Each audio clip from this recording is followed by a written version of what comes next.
Jacques Lestido, bonjour. Bonjour Stéphanie. Vous êtes directeur général de la SIA, la Société des ingénieurs de l'automobile. Est-ce que vous pouvez nous présenter la SIA ? Avec un grand plaisir. La SIA, la Société des ingénieurs automobiles, est une société savante, créée en 1927. Oui, nous aurons bientôt 100 ans. Donc, elle réunit des experts et maîtres experts du monde automobile, constructeurs, équipementiers ou universitaires et laboratoires, dans 12 comités d'experts, que ça va du véhicule électrique jusqu'aux matériaux, en passant par châssis dynamique. Nous travaillons sur des sujets scientifiques, bien évidemment, mais aussi réglementaires de l'automobile. Ensuite, nous transférons ce savoir, soit par des directs de l'expertise, des conférences, mais surtout des congrès ou des journées d'études. Alors, vous avez plus de 30 ans d'expérience dans la filière automobile. Est-ce que c'est une qualité? Je ne sais pas. Si. Donc, vous avez été chez les constructeurs, chez les équipementiers, vous avez été à l'international. Est-ce que vous pouvez nous retracer votre parcours? Oui. 3 steps dans ma carrière, Matra Automobile, le groupe Plasticomium et PSA Stellantis. J'ai commencé donc ma carrière chez Matra Automobile, le groupe Lagardère. Donc, très belle marque. Oui, avec quelqu'un de passionnant, que ce soit intellectuellement et humainement, qui est Jean-Luc Lagardère. Et donc j'ai commencé ma carrière en R&D, donc je suis un carrossier de métier. Donc face avant, pavillon, face arrière du véhicule en particulier, où j'ai travaillé sur les générations, je suis de la génération espace, donc on le faisait pour Renault, donc conception et production, ce que les gens ne savent pas souvent. Qui a été une vraie success story chez Renault. Une vraie success story, démarrée par M. Guédon en 1982. Voilà. Ensuite, j'ai travaillé sur la Time et le M72 de Matra Auto. R&D, j'étais 2 ans aux achats et ensuite j'ai surtout été directeur général adjoint de l'usine de Tellier qui produisait les pièces de carrosserie, où nous avons créé une joint venture avec le groupe Venture pour vendre des modules thermodurs comme le faisait Inoplast Plasticomium à l'époque, et donc nous avons quelques succès. Le Modutop qui a été développé et conçu par Matra Automobile donc pour PSA, où il y avait un certain Gilles Leborgne que vous connaissez bien donc à l'innovation, et un certain Nicolas Morel aussi comme chef de projet, mais aussi la Mégane Cabrio avec Carlos Tavares, c'est là que je l'ai connu sur la porte de coffre et le toit à cette époque. Ensuite, hélas, Jean-Luc Lagardère est mort. L'aventure s'est arrêtée. Voilà, l'aventure Matra Auto s'est arrêtée. Et donc, le groupe Inoplast Plasticomium m'a contacté et j'ai rejoint ce groupe avec un grand plaisir. Encore un très beau groupe. Un très beau groupe avec la famille Burel. Donc, c'était Laurent Burel qui était à la tête à l'époque et la famille Diaz côté Inoplast Thermodure. Donc, 2 familles qui s'étaient rapprochées. Là, j'avais la R&D jusqu'au commerce. Donc, c'était un peu nouveau pour moi de faire un peu de développement commercial avec des approches clients totalement différentes, parce que j'avais travaillé que pour des constructeurs français. On a travaillé pour Volvo Car, BMW, Audi sur des modules thermodurs, donc une expérience un peu plus internationale, et du camion, découverte du métier du camion qui est un métier totalement différent en termes de ratio investissement PRF. À l'international aussi, et j'ai commencé le développement avec la Chine, où nous avons ouvert la première JV du groupe en 2004 en Chine, donc voilà, sur le thermodure, et comme vous connaissez le succès de Plasticomium aujourd'hui en Chine en particulier, donc on était un peu à la genèse avec le thermodure de ce succès de Plasticomium. Et en 2015, début 2015, j'ai rejoint le groupe PSA, directement en Chine, comme directeur programme Asie des véhicules en Chine, pour à peu près 4 ans. Et ensuite, j'ai rejoint le Maroc. Gilles Leborgne et Nicolas Morel m'ont proposé de construire le centre technique du Maroc. Donc, j'avais fait beaucoup de choses dans ma vie, mais jamais construit un centre technique. Beau challenge. Complet, oui. Vraiment un très intéressant challenge pour le groupe PSA, qui était crucial à l'époque pour son efficience. Et donc créer from scratch un centre technique. Donc on a fini à 1000 personnes et 2500 sous-traitances, donc 3500 ingénieurs au Maroc, avec un centre de validation, ce qui n'est pas prévu au départ, et un centre d'essai avec l'UTAC de roulage de véhicules. Quatre années passionnantes, malgré le Covid, et ensuite je suis parti chez Maserati. Jolie marque. Voilà, jolie marque, le Graal pour un homme de R&D, voilà, pour développer les véhicules type Gran Turismo, Gran Cabrio, Grecale BEV et la MC20 GT2 Stradale. Donc, ce qu'on retrouve en fait comme constante dans votre carrière, c'est la R&D, l'innovation. Voilà, c'est primordial pour moi. Je suis un homme plutôt de design et de carrosserie, comme je vous l'ai dit au départ, donc j'aime l'automobile, j'ai toujours été passionné de l'automobile. J'ai aimé l'automobile via James Bond et les Aston Martin DB5, donc la qualité, la performance, c'est toujours... Des belles voitures. Des belles voitures, voilà, donc ça a été toujours important pour moi, et la R&D concentre beaucoup de choses qui sont très intéressantes, c'est-à-dire vous partez de la feuille blanche jusqu'à rouler dans votre voiture au final. Vous êtes à la genèse de la conception de la voiture, et vous en faites sa fiabilité, sa robustesse, et vous êtes assez fier quand la voiture roule et qu'elle se vend au client, parce que c'est le principal, c'est qu'on vende des voitures et que le client soit satisfait. Alors, il y a un autre sujet qui vous est cher, si je ne me trompe pas, c'est la transmission. Vous avez côtoyé de grands patrons, vous les avez mentionnés, Jean-Luc Lagardère, Carlos Tavares, Laurent Burel. Que vous ont-ils transmis? La méritocratie, en premier. Ils avaient tous ce leadership sur la méritocratie, la valeur travail, qui était importante, qui correspond à des valeurs que j'ai. Je suis un fils de militaire, donc voilà, il y a quelques concepts qui restent, quelques valeurs. Donc voilà, c'est vraiment des gens qui étaient très intelligents, tous, voilà, qui avaient un microprocesseur qui tourne un peu plus vite que les nôtres en général, et qui avaient une vision, que ce soit pour certains plus humaine que d'autres, mais en tout cas une valeur du travail qui était importante et qui font que ces entreprises ont été des vrais success stories. Alors, on le sent, vous êtes un passionné de l'automobile. C'est vraiment une passion qui est arrivée au fil du temps, en particulier à l'adolescence, et ensuite, comme je vous l'ai dit juste avant, c'est par le cinéma en premier, quand j'étais adolescent, par certains films qui m'ont marqué. Ensuite, j'ai fait des études plutôt scientifiques, et donc j'ai poursuivi dans cette voie, et j'étais entre le balancement entre l'aéronautique et l'automobile, et j'ai eu la chance de pouvoir rentrer donc chez Matra Automobile. Et comme je vous l'ai dit, Matra Automobile était une entreprise fantastique où on vous laissait l'opportunité d'évoluer dans votre carrière par la force travail, la force innovation, et vous laissez une liberté et de décision et de fonctionnement qui m'a rendu passionné d'automobile à jamais. Donc vous ne regrettez pas d'avoir choisi l'auto aux dépens de l'aéronautique? Ah non, en aucune manière. En aucune manière, malgré les difficultés de l'automobile et les vagues et les cycles que l'on connaît, l'automobile permet de se renouveler en permanence. Et on doit se renouveler pour continuer à vivre. Et ça vous permet d'être toujours jeune. Vous avez un cheval de bataille, c'est la défense de l'industrie. Oui. En ce moment, vous avez quoi faire, hein. C'est compliqué, mais comme je vous l'ai dit, il y a des vagues dans l'automobile, on a toujours connu des crises. 2008 a été très difficile, 98 aussi, donc on a toujours connu des crises dans l'automobile. Là, ce qui est plus embêtant, c'est d'avoir un consensus, et on va dire réglementaire, si je peux dire, politique, et ensuite industrie.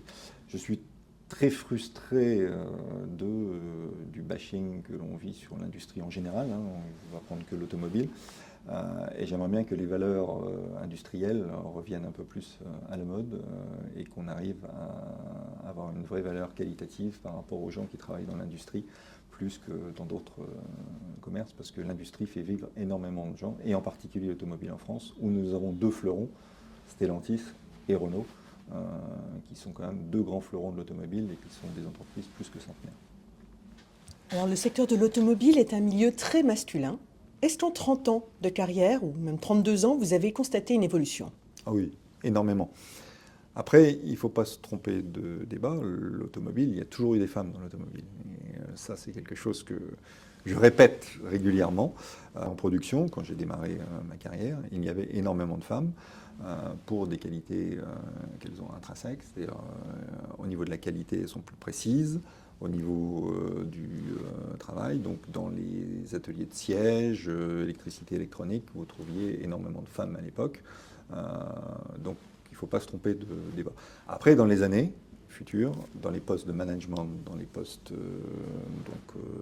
dans les boards et autres, beaucoup de femmes sont arrivées, et ça a beaucoup changé. Vous avez tout à fait raison, Stéphanie, sur ce sujet-là. Mais attention de ne pas basculer dans l'inverse aujourd'hui et dans le futur. Cette mixité doit être liée aussi à la méritocratie.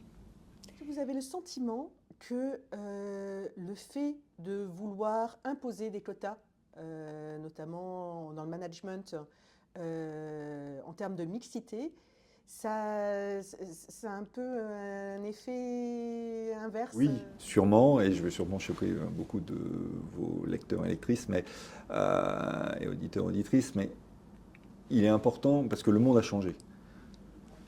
Il y a 20 ans, j'étais tout à fait en phase avec ce type de management. Aujourd'hui, ce n'est plus le cas. Donc aujourd'hui, cette discrimination positive, je trouve, dessert les femmes. Quand vous discutez avec beaucoup de femmes dans les top management, elles sont plutôt en phase avec ce que je vous dis. Pourquoi? Parce qu'il y a toujours un doute et ça crée une confusion. Alors que les femmes n'ont pas besoin de ça. La méritocratie, moi j'ai travaillé avec plein de femmes, on parlait de Clara Ingalls, on parlait de Carla Goa tout à l'heure. Voilà, il n'y a aucun débat. Il n'y a aucun débat. C'est considéré comme un homme. C'est leur mérite qui fait qu'elles sont à cette position. C'est pas de la discrimination positive. Parce que si vous faites ça, quand vous avez en plus des départements comme les miens, qui sont plutôt des départements où il y a plus d'hommes, ça met toujours un doute et ça dessert les femmes. Le vrai combat des femmes aujourd'hui, c'est le salaire. Pas chez Stellantis, parce que ça fait longtemps que ce débat n'existe plus, parce que ce soit un homme ou une femme, vous avez les mêmes règles salariales. Mais dans d'autres entreprises, comme vous le savez, depuis le 10 novembre, en France, les femmes travaillent gratuitement. Ça, c'est le vrai combat aujourd'hui pour moi des femmes. Alors, vous avez été expatrié notamment en Chine, au Maroc et en Italie. Est-ce que la mixité, c'est le même sujet dans ces pays-là, ou alors il n'y a pas de sujet? Il n'y a aucun sujet dans ces pays-là pour plusieurs raisons. La première est déjà au niveau sociétal. Quand vous vivez à Shanghai ou quand, par exemple, vous n'avez pas de problème pour les femmes pour aller dans le métro, sortir le soir, voilà, il n'y a pas les mêmes problèmes qu'on peut retrouver en France et qui sont des fois difficiles. Vous voulez dire en termes de sécurité ou Sécurité, façon de vivre, l'approche des hommes vis-à-vis des femmes, ainsi de suite, vous ne le retrouvez pas du tout en Chine. La femme est un homme comme les autres. La femme est un homme comme les autres, exactement, c'est exactement le bon terme. Voilà. Donc du coup, vous le retrouvez ça dans le monde du travail. En plus, l'enfant unique en Chine a fait qu'une femme a eu les mêmes chances qu'un homme dans son éducation, dans sa promotion, ainsi de suite. Et dans les universités, donc dans le vivier, vous retrouvez aussi beaucoup de femmes. Et que ça soit aussi en R&D, moins qu'au Maroc, mais vous en retrouvez quand même beaucoup. Alors, moins qu'au Maroc, il y a beaucoup de femmes ingénieures en R&D au Maroc? Alors, c'était la grande satisfaction de Stellantis quand j'ai créé le centre technique du Maroc et on n'a pas fait de discrimination positive sur le sujet. J'avais, écoutez-moi bien, 41% de femmes dans mes effectifs de R&D. 41% de femmes. Donc ce qui est exceptionnel comparativement à la France où vous êtes plutôt sur du 10-12%, mais c'est dû au vivier. Je n'avais aucun problème pour recruter parce qu'au début, quand nous avons créé le centre, on avait une moyenne d'âge de 28 ans. Et donc on recrutait dans les écoles, parce que l'automobile, bien sûr, n'était pas actif en R&D au Maroc, elle était en production, mais pas en R&D. Et donc nous retrouvions dans les écoles d'ingénieurs énormément de femmes. C'est dû au vivier, vous dites. Il y a énormément de femmes dans les écoles d'ingénieurs. Et pourquoi il y a énormément de femmes dans les écoles d'ingénieurs au Maroc et pas en France? C'est quoi la différence? Ça vient d'où tout ça? C'est l'éducation? C'est juste un problème d'éducation. Dans une famille marocaine, il y a il n'y a pas de sous-métier, on va dire.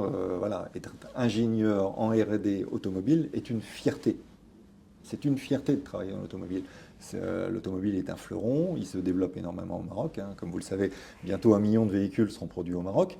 Donc pour les familles et le développement qu'ils peuvent avoir de leur carrière, ils trouvent un gros avantage de venir dans l'automobile. Et c'est pas estampillé masculin. Et c'est pas estampillé du tout masculin. Alors on a un peu changé le want to be, la raison d'être du centre technique au Maroc au départ, vis-à-vis de ce vivier. C'est-à-dire qu'au départ on voulait plutôt faire des redskins, du top hat de véhicules, développement de carrosserie, ainsi de suite. Et quand on a vu les compétences qu'on avait sur place, qui étaient plutôt électricité, électronique, software, voilà, nous avons réorienté le centre technique sur certaines compétences et on a développé 2 centres, en particulier Powertrain et électricité électronique, où nous avions un vivier de femmes intéressant. Et de ce fait, vous n'aviez aucun problème après en termes de management, en termes de promotion. La méritocratie faisait son travail et vous retrouviez énormément de femmes, ce qui était très intéressant. Alors l'Italie, qui est plus proche de nous d'un point de vue culturel, hein, ça se passe comment? Oh, c'est très similaire à la France. Très similaire à la France. En termes de R&D, voilà, vous avez à peu près les mêmes pourcentages, voire légèrement plus faibles peut-être en Italie, de femmes en R&D qu'en France. Donc c'est exactement le même système et les mêmes problèmes que vous avez en Italie. Alors, vous avez un mandat de 3 ans Oui. à la tête de la SIA. Est-ce que vous avez l'intention de mettre en place des actions pour inciter les jeunes femmes à rejoindre l'automobile, à devenir ingénieur surtout? C'est surtout à devenir ingénieur. Donc on travaille avec beaucoup d'universités et écoles d'ingénieurs. Nous avons lancé et développé depuis quelques années via mon prédécesseur et nous accélérons en ce moment les challenges étudiants. À chaque congrès, nous organisons un challenge étudiant, donc en anticipation 6 mois avant. Les étudiants travaillent sur des sujets acoustiques, powertrain, batterie ou autres. Et par exemple, au dernier challenge étudiant que nous avons organisé sur l'acoustique avec l'ENSIM, c'est une femme qui a gagné le prix, et j'en suis vraiment très fier, Gladys Thomas, brillante, sur un projet qui s'appelle Apache avec Renault, en collaboration avec Renault, et qui a gagné le prix du challenge étudiant. Donc il y a des femmes qui s'intéressent à la R&D, et ça c'est vraiment important pour l'avenir. Alors Jacques, considérez-vous la mixité comme un levier de performance? Oui, évidemment, mais pas seulement la mixité hommes et femmes. Pour moi, le primordial, c'est d'avoir pour développer un produit parfait et un équilibre dans vos services, c'est d'avoir une mixité culturelle aussi. Donc il faut travailler avec des Anglais, des Italiens, des Chinois, des Marocains, et avoir cette mixité aussi, hommes-femmes, mais aussi internationale. C'est primordial pour développer un produit totalement européen et avoir vraiment des apports en termes de produits, fonctionnalités, management totalement différents. Et ça, c'est crucial pour moi. Confronter les cultures, les best practices. C'est exactement ça, et avoir des approches totalement différentes que, on peut dire, un dogme franco-français. Alors aujourd'hui, l'automobile ne se porte pas très bien. Est-ce qu'il y a encore des opportunités pour les femmes dans l'auto? Toujours et encore plus. Comme vous le savez, le choix final de l'achat d'une voiture, c'est 80% de femmes en général dans un ménage. Aux États-Unis, ceux qui achètent des voitures, c'est 65% les femmes. Voilà. Donc les femmes et l'automobile, il y a une vraie relation. L'automobile est en crise, mais est en crise régulière.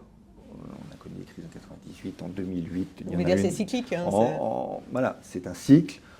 On a toujours survécu, voilà, plus ou moins difficilement, mais on a toujours survécu.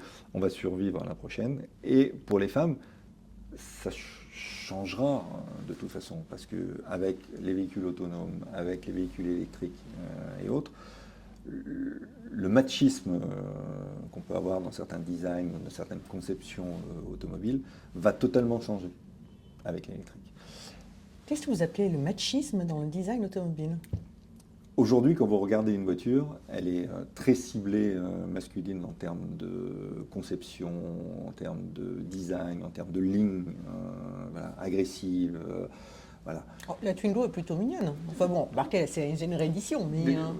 C'est un peu ce que j'ai connu il y a quelques années sur un concept Matra Automobile puis Renault, donc dans les années 2001-2002. Donc voilà, c'est du rétro design. Vous voyez arriver dans les designs de voitures aujourd'hui, dans le concept polygone par exemple de Peugeot, mais aussi dans les voitures coréennes, dans les voitures japonaises, des nouveaux styles de design liés à l'électrique. Les faces avant non plus obligatoirement des entrées d'air à avoir comme avant, et ainsi de suite. Donc vous vous retrouvez avec des designs plus cosy. La façon de conduire une voiture électrique est différente d'une voiture thermique, moins masculine, on ne doit pas prouver des performances à tout prix, malgré les performances d'un véhicule électrique. Vous avez une conduite plus smooth. Donc voilà, moi le premier, avec mon 3008 électrique aujourd'hui, l'approche est totalement différente. Cette approche design et écologique et drivabilité d'une voiture va complètement changer l'approche de l'automobile. Et je pense que les femmes ont un vrai rôle à jouer dans cette nouvelle conception de l'automobile. Alors, si vous deviez envoyer un message aux femmes pour leur donner envie de rejoindre l'automobile, vous leur diriez quoi à part venez construire votre voiture? Ce qui est déjà beaucoup. Ce qui est déjà beaucoup, oui. Ce qui est déjà beaucoup. Si vous achetez cette voiture, venez la concevoir. L'automobile vous propose toutes les carrières possibles. Quand vous êtes chez un Stellantis ou chez un Renault, vous pouvez démarrer votre carrière à la R&D, à la carrosserie. Ensuite, vous pouvez passer au powertrain, vous pouvez passer à l'électronique. Vous avez l'ensemble des métiers de conception. Mais aujourd'hui, beaucoup de managers, ce qui n'était pas le cas il y a 30 ans, vous disent que pour avoir une magnifique carrière, il faut tous les 4 ans, 5 ans, changer de fonction. Et ces fonctions, si vous êtes en production, vous pouvez aller aux ressources humaines, ce qui est très enrichissant pour connaître en termes managérial tout ce qu'on vient d'évoquer au préalable. Donc, où est-ce que vous allez retrouver autant de carrières au même endroit dans des groupes et à l'international? C'est l'automobile qui vous le propose. Alors, on a beaucoup parlé de mixité dans la filière automobile. Et à la SIA, vous êtes comment au niveau mixité? Alors, j'ai battu mon record du Maroc qu'on a évoqué avant des 41%. Ah ouais, à ce point-là? Oui, je suis à 60%. 60%. Donc, 60% de femmes dans les effectifs de la SIA. Par contre, pour être totalement réaliste, dans les comités d'experts et dans les adhérents de la SIA, le pourcentage de femmes est faible. Il est à l'identique, on va dire, de la R&D que vous retrouvez chez les constructeurs et équipementiers automobiles. Et il est à l'identique de ce qu'on peut retrouver aussi dans les écoles d'ingénieurs, j'imagine. Il est totalement identique. Le problème qu'on a évoqué, c'est le vivier. Tant que l'éducation nationale, tant que le vivier n'aura pas changé et on n'aura pas changé ce mindset, donc clairement, on ne pourra pas, nous, avoir des pourcentages de R&D beaucoup plus évolués, malgré les actions de formation qui sont effectuées par tout le monde, les actions qu'on a évoquées de la SIA, de la PFA et de l'ensemble des acteurs de la filière, de promouvoir la R&D. Voilà. Il faut que déjà que le vivier, comme je vous l'ai expliqué au Maroc, voilà, soit présent. Comment change-t-on le mindset? Il faut, dès le lycée, dès l'école, promouvoir les matières scientifiques pour les femmes. Expliquer ce qu'il en est des carrières possibles, expliquer les avantages et les inconvénients, être totalement transparent et ne pas avoir de bashing ou d'a priori sur certains types de carrières. Voilà. Il faut vraiment en France qu'on arrive à promouvoir l'industrie et qu'on n'explique pas que l'industrie est le malheur de tout, mais l'industrie est un créateur d'emplois. L'industrie en France, on a une vraie relation avec l'industrie. On a parlé de l'automobile, mais vous avez l'aéronautique, le ferroviaire, vous avez des fleurons de l'industrie qui sont en France. Il faut continuer à les promouvoir. Pour terminer, en quoi considérez-vous l'action de Wave comme importante? Elle est primordiale tant que des inégalités perdurent. Aujourd'hui, il reste des inégalités, on en a parlé de quelques-unes, des salaires en particulier. Donc cette action est primordiale pour le futur. Il faut rééquilibrer le débat, il faut le promouvoir dans certaines actions. Vous savez, la SIA travaille avec Wave sur des actions vis-à-vis des femmes. Il faut continuer pour la promotion des métiers de l'automobile. Merci beaucoup, Jacques. Merci, Stéphanie.